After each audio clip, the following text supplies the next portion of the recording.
அஸ்ஸலாமு அலைக்கும்.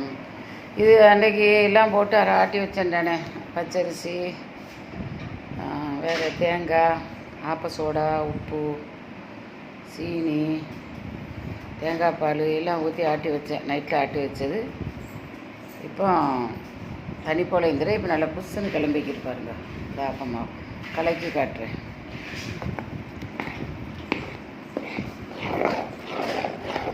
இது சூப்பராக வரும்.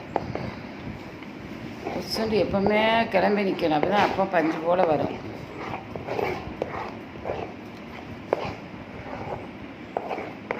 சுட்டா இதை விட அழகாய்க்கும். மேல் மூடி நிறைய, மேல் சட்டி நிறைய புஷ்ஷு நீந்திர இப்போ உங்களுக்கு அரை சட்டியாக ஆகிட்டு.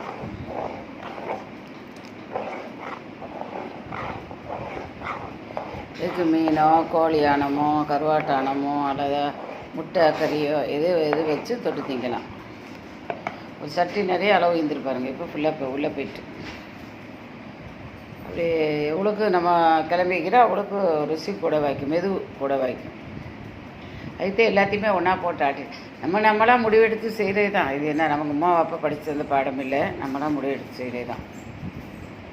லைக் பண்ணுங்கள், ஷேர் பண்ணுங்கள், சப்ஸ்கிரைப் பண்ணுங்கள்.